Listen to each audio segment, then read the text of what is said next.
दोस्तों मैं अमृत।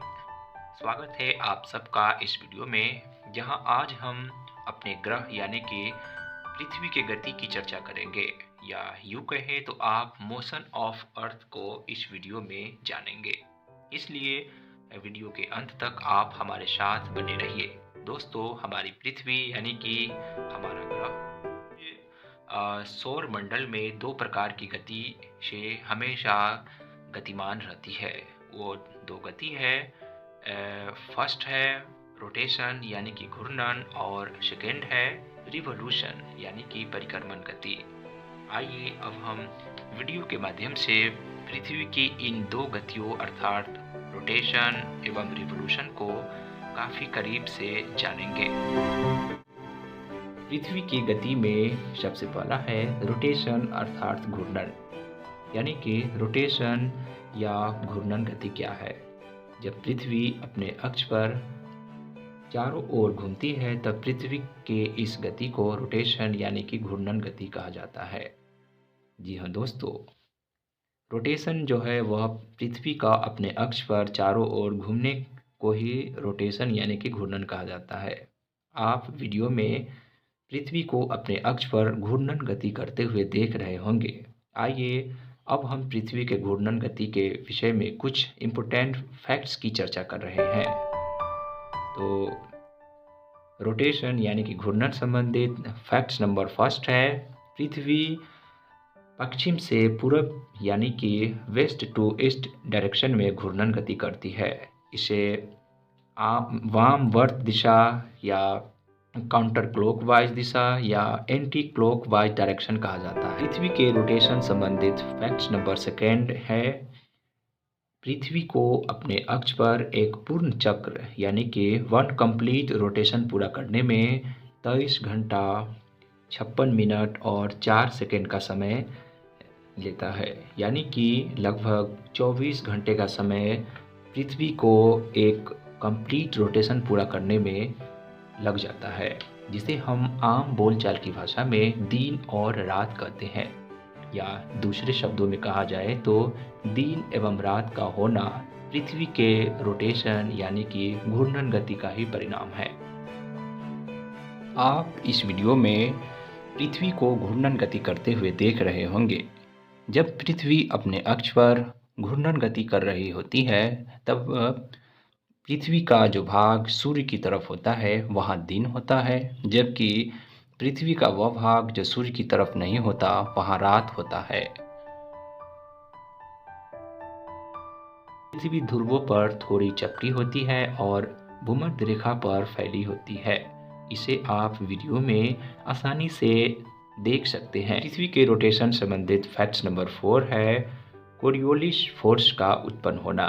जी हाँ दोस्तों, कोरियोलिस बल जो है पृथ्वी के रोटेशन के कारण उत्पन्न होती है। पृथ्वी के रोटेशन के कारण ही कोरियोलिस बल उत्पन्न होता है, जो समुद्र के जलधाराओं की दिशा में बदलाव का कारण बनता है। अगर आपसे कोई प्रश्न पूछा जा रहा है कि समुद्री जलधाराओं की दिशा में परिवर्तन क्यों होता है, तो इसका राइट आंसर है कोरियोलिस फोर्स के कारण। लेकिन खुद कोरियोलिस फोर्स जो होती है वह पृथ्वी के रोटेशन यानी कि पृथ्वी के घूर्णन के कारण ही होती है। फैक्ट्स नंबर 5 है, समुद्र तटीय भाग में ज्वार भाटा यानी कि टाइड्स जैसी प्राकृतिक घटनाओं का होना भी पृथ्वी के घूर्णन गति एवं सूर्य और चंद्रमा के संयुक्त गुरुत्वाकर्षण बल का परिणाम होता है। ये बहुत ही इम्पोर्टेंट प्रश्न है। आपसे पूछा जा सकता है कि समुद्र में ज्वार भाटा जो है वह किस कारण से होती है, तो इसका एक कारण नहीं हो सकता है, इसके कई कारण हैं। उनमें से पृथ्वी का घूर्णन और सूर्य एवं चंद्रमा का संयुक्त गुरुत्वाकर्षण बल जो होती है वह ज्वार भाटा के होने का कारण बनता है। पृथ्वी के रोटेशन संबंधित फैक्ट्स नंबर 3 है, पृथ्वी के घूर्णन गति या घूर्णन गति जो है ध्रुव यानी पोल पर बहुत ही कम होती है, लेकिन जैसे जैसे हम भूमध्य रेखा की ओर यानी कि इक्वेटर की ओर बढ़ते जाते हैं, पृथ्वी की रोटेशन स्पीड जो है वह अधिक होने लगती है। पृथ्वी के भूमध्य रेखा पर घूर्णन गति 460 मीटर पर सेकेंड अर्थात 1665 किलोमीटर पर आवर होती है, जो ध्रुवों की ओर बढ़ने पर धीरे धीरे कम हो जाती है। पृथ्वी के घूर्णन गति के इस वेरिएशन यानी कि विभिन्नता के कारण ही पृथ्वी ध्रुवों पर थोड़ी चपटी होती है और भूमध्य रेखा पर फैली होती है। पृथ्वी के रोटेशन संबंधित फैक्ट नंबर 6 है। पृथ्वी के घूर्णन गति का मेजरमेंट यानी कि मापन सबसे पहले फ्रेंच जियोलॉजिस्ट लियोन फौकाल्ट ने किया था। तो ये थी पृथ्वी के घूर्णन संबंधित कुछ इम्पोर्टेंट फैक्ट जो कॉम्पिटिटिव एग्ज़ाम के लिए बहुत इम्पोर्टेंट है। आइए अब हम पृथ्वी की दूसरी गति यानी कि रिवोल्यूशन ऑफ अर्थ की चर्चा करेंगे। सबसे पहले हम जानेंगे कि पृथ्वी का परिक्रमण यानी कि रिवोल्यूशन ऑफ अर्थ क्या है। तो दोस्तों, रिवोल्यूशन ऑफ अर्थ यानी कि परिक्रमण जो है वो क्या होता है। पृथ्वी की वैसी गति जब अपने कक्षा से सूर्य के चारों ओर घूमती है पृथ्वी का परिक्रमण कहलाती है।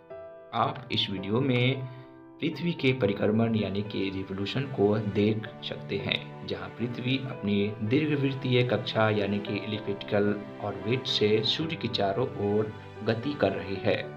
आइए अब हम पृथ्वी के रिवोल्यूशन यानी कि परिक्रमण से संबंधित कुछ इम्पोर्टेंट फैक्ट्स की चर्चा करेंगे जो किसी भी एग्जामिनेशन के लिए महत्वपूर्ण होगा। पृथ्वी के रिवोल्यूशन से संबंधित फैक्ट नंबर फर्स्ट है, पृथ्वी पश्चिम से पूर्व की दिशा की ओर यानी कि वेस्ट टू ईस्ट डायरेक्शन में सूर्य के चारों ओर परिक्रमा करती है, जिसे एंटी क्लॉकवाइज वामवर्त दिशा या काउंटर क्लॉकवाइज भी कहा जाता है। आप इस वीडियो के माध्यम से पृथ्वी के रिवोल्यूशन को आसानी से देख सकते हैं। फैक्ट नंबर थर्ड है, पृथ्वी सूर्य के चारों ओर एक पूर्ण परिक्रमण पूरा करने में 365 दिन, 6 घंटे और 48 मिनट का समय लेता है।